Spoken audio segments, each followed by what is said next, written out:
నమస్కారం Focus TV prime time news కి స్వాగతం. హెడ్లైన్ చూద్దాం.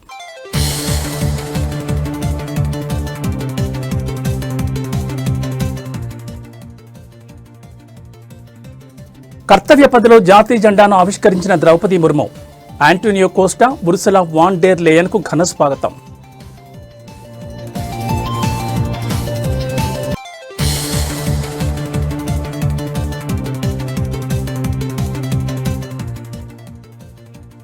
తెలంగాణలో ఘనంగా రిపబ్లిక్ డే వేడుకలు. సికింద్రాబాద్ పరేడ్ గ్రౌండ్స్ లో జెండా ఆవిష్కరించిన గవర్నర్ జిష్ణుదేవ్ వర్మ.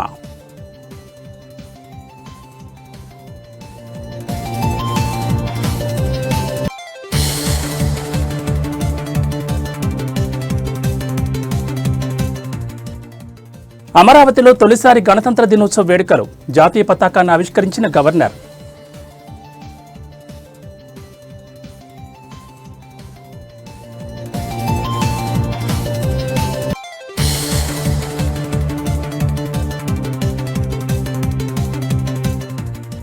గణతంత్ర వేడుకల్లో ఆపరేషన్ సింధూర్ శకటం ప్రదర్శన. పాక్ ప్రేరేపిత ఉగ్రవాదులపై భారత్ జరిపిన మెగా ఆపరేషన్.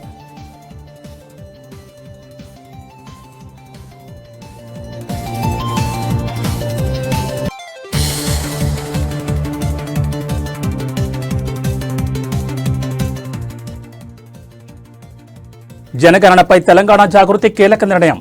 ఈ నెల 29న రౌండ్ టేబుల్ సమావేశానికి పిలుపునిచ్చిన కవిత.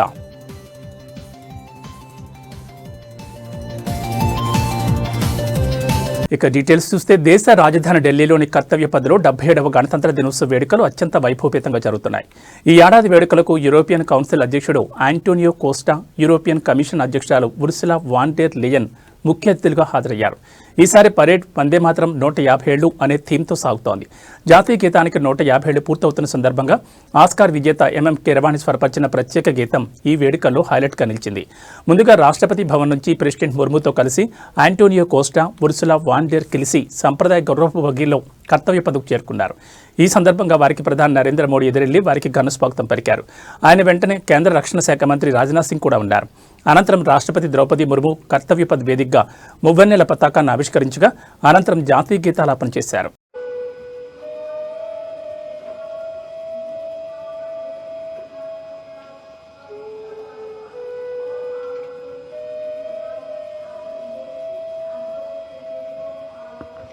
President's bodyguard now getting ready for the national anthem.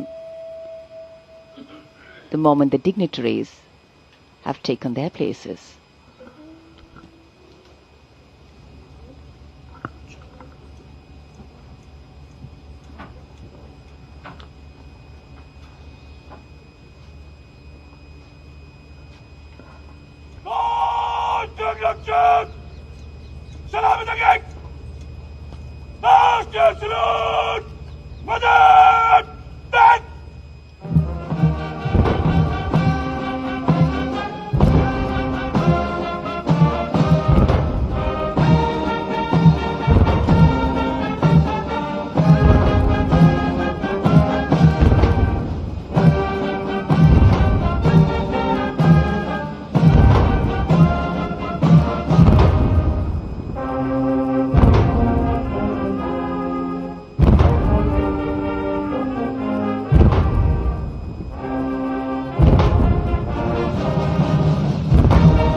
గణతంత్ర వేడుకల ప్రారంభానికి ముందు ప్రధానమంత్రి నరేంద్ర మోడీ జాతీయ యుద్ధ స్మారక చిహ్నం వద్దకు చేరుకున్నారు. అక్కడ అమరవీరుల గౌరవార్థం పుష్పగుచ్చం ఉంచి మౌనం పాటించారు. వారి సాటిలేని ధైర్య సాహసాలను, త్యాగాలను స్మరించుకున్నారు. ఈ కార్యక్రమంలో రక్షణ మంత్రి రాజ్నాథ్ సింగ్తో పాటు త్రివిధ దళాధిపతులు కూడా పాల్గొన్నారు. నివాళులర్పించిన అనంతరం ప్రధాని మోడీ అక్కడ ఉంచిన డిజిటల్ విజిటర్స్ బుక్లో తన సందేశాన్ని లిఖించారు. అమరవీరుల త్యాగఫలమే నేటి మన స్వయం పాలనని, వారి స్ఫూర్తితో వికసిత్ భారత్ లక్ష్యంగా ముందుకు సాగుతామని ఆయన పేర్కొన్నారు. ఇక్కడ నుంచి ఆయన నేరుగా కర్తవ్య పథకు చేరుకుని గణతంత్ర పరేడ్లో పాల్గొన్నారు.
తెలంగాణ వ్యాప్తంగా 77వ గణతంత్ర దినోత్సవ వేడుకలు ఘనంగా జరుగుతున్నాయి. సికింద్రాబాద్లోని పరేడ్ గ్రౌండ్స్లో నిర్వహించిన రాష్ట్ర స్థాయి అధికారిక కార్యక్రమంలో గవర్నర్ జిష్ణుదేవ్ వర్మ జాతీయ జెండాను ఆవిష్కరించారు. అనంతరం ఆయన సాయుధ దళాల గౌరవ వందనం స్వీకరించారు. ఈ వేడుకలకు డిప్యూటీ సీఎం భట్టి విక్రమార్క, మంత్రులు కోమటిరెడ్డి వెంకటరెడ్డి, శ్రీధర్ బాబు, శాసనసభ స్పీకర్ గడ్డం ప్రసాద్, మండలి చైర్మన్ గుత్తా సుఖేందర్ రెడ్డి హాజరయ్యారు. అంతకుముందు తెలంగాణ అసెంబ్లీ ప్రాంగణంలో స్పీకర్ గడ్డం ప్రసాద్, శాసనమండలిలో చైర్మన్ గుత్తా సుఖేందర్ రెడ్డి జాతీయ పతాకాన్ని ఎగురవేశారు. రాష్ట్ర సచివాలయంతో పాటు జిల్లా కేంద్రాలు, ప్రభుత్వ కార్యాలయాలు, విద్యా సంస్థల్లోనూ రిపబ్లిక్ డే వేడుకలు ఉత్సాహంగా నిర్వహించారు. ఈ సందర్భంగా దేశం కోసం ప్రాణాలర్పించిన స్వాతంత్ర సమరయోధులను, రాజ్యాంగ నిర్మాతలను స్మరించుకున్నారు. రాష్ట్ర వ్యాప్తంగా అన్ని ప్రాంతాల్లో దేశభక్తి వాతావరణం నెలకొంది.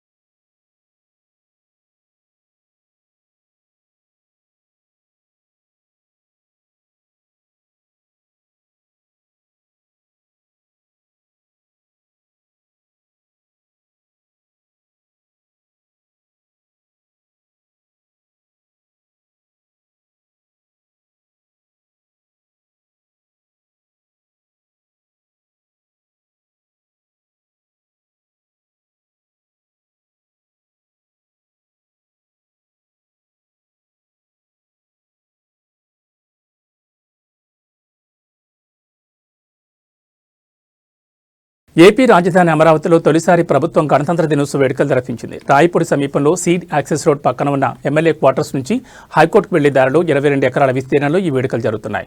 గవర్నర్ అబ్దుల్ నజీర్ జాతీయ పతాకాన్ని ఆవిష్కరించి జాతీయ గీతాన్ని ఆలపించారు. అనంతరం పోలీసులు గౌరవ వందనం స్వీకరించారు. ఈ వేడుకలకు సీఎం చంద్రబాబు నాయుడు సతీమణి నారా భువనేశ్వరి, డిప్యూటీ సీఎం పవన్ కళ్యాణ్, మంత్రి నారా లోకేష్, పలువురు మంత్రులు, ఉన్నతాధికారులు, వివిధ రంగాలకు చెందిన ప్రముఖులతో పాటు రాజధాని రైతులు హాజరయ్యారు. ఈ వేడుకల్లో రాష్ట్ర ప్రభుత్వం ఏడాదిన్నర కాలంలో చేసిన అభివృద్ధి, సంక్షేమ పథకాలు ప్రతిబింబించేలా వివిధ శాఖలకు చెందిన 22 శకటాలు ప్రదర్శించారు. వీటిలో వందే మాత్రం ఇతివృత్తాన్ని చాటి చెప్పే శకటాన్ని ఆకర్షణీయంగా తీర్చిదిద్దారు. జీరో పావర్టీ మిషన్ ప్రణాళిక, వైద్య ఆరోగ్యం, కుటుంబ సంక్షేమం, విద్య, స్త్రీ శిశు సంక్షేమం, నైపుణ్య శిక్షణ, ఉపాధి తదితర శాఖలకు చెందిన శకటాలు ఆకట్టుకున్నాయి.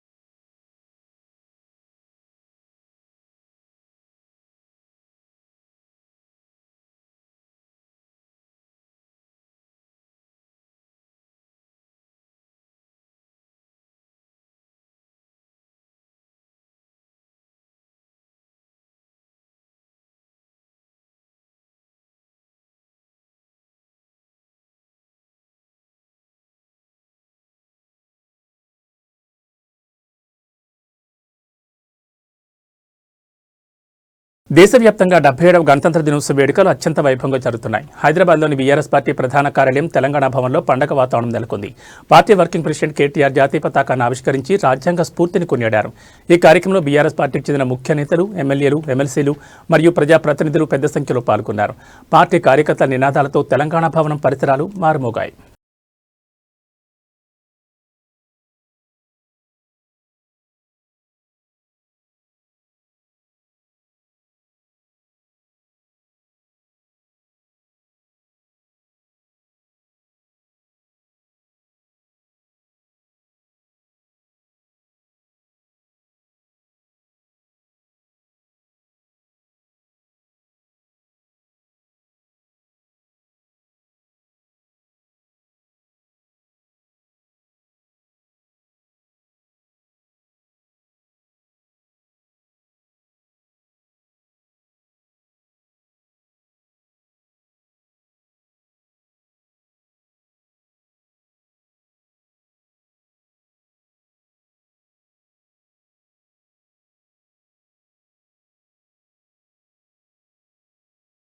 డెబ్బై 77వ గణతంత్ర దినోత్సవం సందర్భంగా ఢిల్లీలోని కర్తవ్య పథ్లో జరిగిన పరేడ్లో త్రివిధ దళాల శకటం ప్రత్యేక ఆకర్షణగా నిలిచింది. పాకిస్తాన్ ప్రేరేపిత ఉగ్రవాదులపై భారత్ చేపట్టిన భారీ సైనిక చర్య ఆపరేషన్ సింధూర్ను ఈ శకటం ద్వారా ప్రదర్శించారు. భారత సైన్యం, నౌకాదళం, వాయుసేనల సంయుక్త పోరాట శక్తికి, ఐక్యతకు ఇది ప్రతీకగా నిలిచింది. సంయుక్త పోరాటంతో విజయం అనే థీమ్తో ఈ శకటాన్ని రూపొందించారు. యుద్ధ సమయంలో ప్రణాళిక, సమన్వయంతో నిర్ణయాత్మక చర్యలు తీసుకుని భారత సంకల్పాన్ని ఇది చాటి చెప్పింది. ఆపరేషన్ సింధూర్లో భాగంగా భారత వాయుసేన జరిపిన వైమానిక దాడులు, సముద్రంలో ఆధిపత్యాన్ని నిలబెట్టిన నౌకాదళం వేగవంతమైన విన్యాసాలు, సైన్యం సాగించిన భూతల దాడులను శకటంలో కళ్లకట్టినట్లు చూపించారు. గత ఏడాది పహల్గాంలో పర్యాటకులపై జరిగిన ఉగ్రదాడికి ప్రతీకారంగా ఆపరేషన్ సింధూర్ను చేపట్టారు. మే 7న తెల్లవారుజామున పాకిస్తాన్ పాక్ ఆక్రమిత కశ్మీర్లోని ఉగ్ర శిబిరాలపై దాడులతో ఈ ఆపరేషన్ ప్రారంభమైంది. 4 రోజుల పాటు సాగిన ఈ సైనిక చర్యలో పాకిస్తాన్ భారత నగరాలపై క్షిపణి దాడులకు విఫలయత్నం చేయగా వాటిని భారత వాయు రక్షణ వ్యవస్థ సమర్థంగా నిర్వీర్యం చేసింది. ఈ ఆపరేషన్లో భారీ నష్టాలను చవిచూసిన పాకిస్తాన్ ఇక తట్టుకోలేక కాల్పుల విరమణ చేయాలని అభ్యర్థించింది. దీంతో మే 10న ఆపరేషన్ నిలిచిపోయింది. భవిష్యత్ సవాళ్లకు సిద్ధంగా సాంకేతికతతో కూడిన శక్తిగా భారత రక్షణ దళాలు రూపాంతరం చెందుతున్నాయని ఈ శకటం స్పష్టం చేసింది.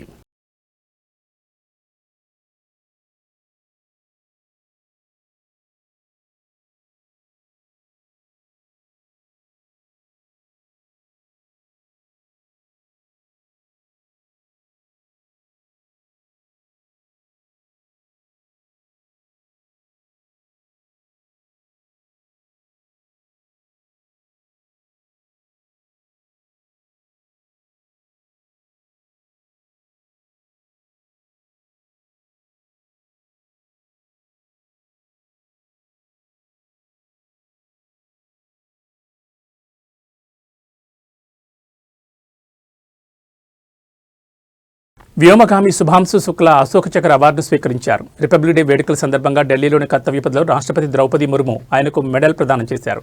ఈ దృశ్యాన్ని ప్రత్యక్షంగా వీక్షించిన ఆయన భార్య భావోద్వేగానికి లోనయ్యారు.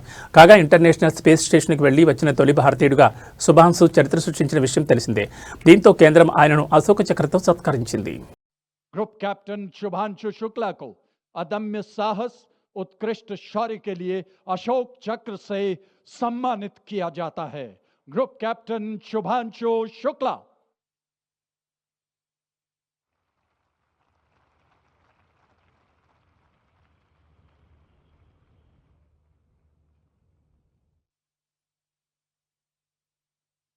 నగరంలోని Basavatarakam Indo American cancer hospital and research ఇన్స్టిట్యూట్లో 77వ గణతంత్ర దినోత్సవ వేడుకలు ఘనంగా నిర్వహించారు. ఈ సందర్భంగా హాస్పిటల్ చైర్మన్ నందమూరి బాలకృష్ణ జాతీయ పతాకాన్ని ఆవిష్కరించారు. అనంతరం ఆయన మాట్లాడుతూ భారత రాజ్యాంగంలోని ప్రతి పదం వెనుక ప్రజల భవిష్యత్ దాకుందన్నారు. భారత రాజ్యాంగాన్ని రూపొందించేందుకు 2 సంవత్సరాల 11 నెలల 18 రోజుల సమయం పట్టిందని తెలిపారు. ఎన్నో చర్చలు, విభిన్న అభిప్రాయాలు వ్యక్తమయ్యాయని చెప్పారు.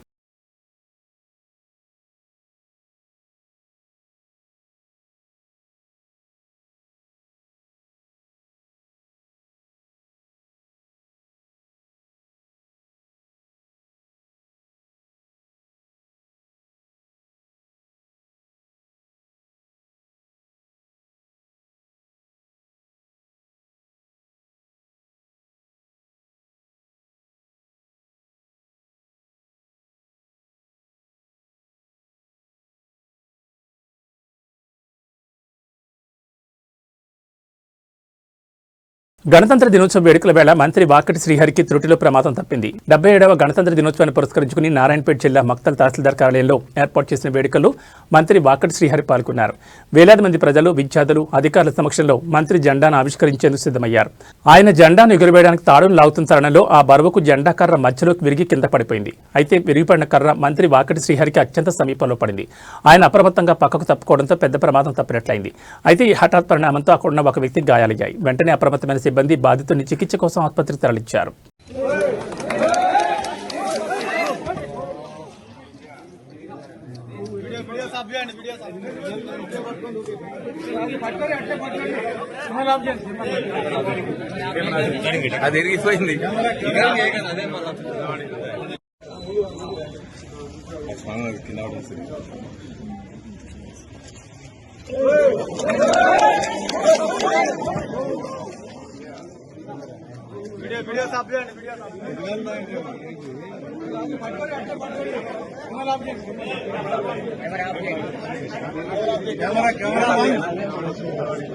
దుబ్బాక నియోజకవర్గంలో రాజకీయ సేగలు ఒక్కసారిగా రాజుకున్నాయి. 77వ గణతంత్ర దినోత్సవ వేడుకల్లో పాల్గొని తిరిగి వెళుతున్న బీఆర్ఎస్ ఎమ్మెల్యే కొత్త ప్రభాకర్ రెడ్డిపై కాంగ్రెస్ కార్యకర్తలు, నాయకులు దాడికి యత్నించడం సంచలనంగా మారింది.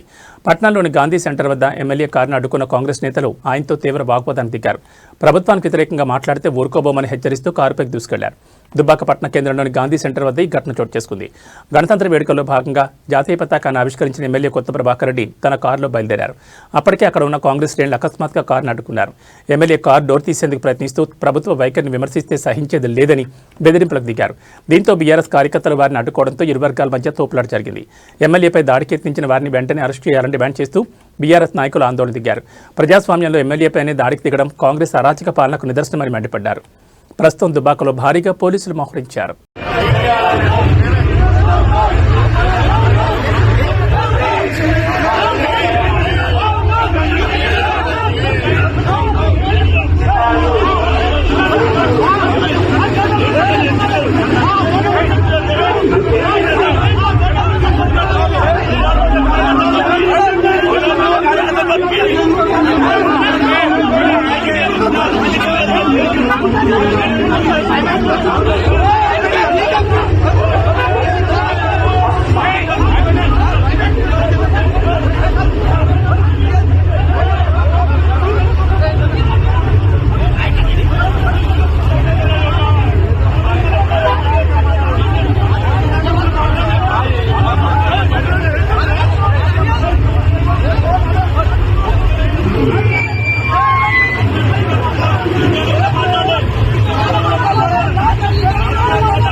కేంద్ర ప్రభుత్వం త్వరలో చేపట్టబోయే జనగణనపై తెలంగాణ జాగృతి అధ్యక్షురాలు కల్వకుంట్ల కవిత కీలక నిర్ణయం తీసుకున్నారు.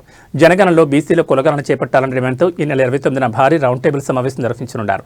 బంజారాహిల్స్లోని జాగృతి కార్యాలయంలో స్టేట్ బాడీ నాయకులతో సమావేశమైన ఆమె భవిష్యత్ కార్యాచరణను ఖరారు చేశారు. కేంద్రం నిర్వహించే జనగణనలో బీసీలకు ప్రత్యేక కాలం లేకపోవడం, అలాగే సబ్ కాస్ట్లను లెక్కించే విధానం లేకపోవడంపై తెలంగాణ జాగృతి తీవ్ర అభ్యంతరం వ్యక్తం చేస్తోంది. ఈ అంశాలపై చర్చించేందుకు మేధావులు, కుల సంఘాల నాయకులతో ఈ నెల 29న రౌండ్ టేబుల్ సమావేశం ఏర్పాటు చేశారు. బంజారాహిల్స్లోని కార్యాలయంలో జరిగిన స్టేట్ బాడీ మీటింగ్లో కవిత మాట్లాడుతూ కులగణన లేకపోతే బీసీలకు అన్యాయం జరుగుతుందని హెచ్చరించారు. జనగణనలో ఆయా కులాల డిమాండ్లను రౌండ్ టేబుల్ సమావేశంలో లోతుగా చర్చించనున్నారు. అనంతరం దీనిపై ఒక సమగ్ర నివేదికను రూపొందించి కేంద్ర ప్రభుత్వానికి పంపనున్నట్లు కవిత వెల్లడించారు. బీసీల జనాభా లెక్కలు తేలినప్పుడే వారికి తగిన బడ్జెట్ మరియు రాజకీయ ప్రాధాన్యత లభిస్తుందని ఆమె స్పష్టం చేశారు.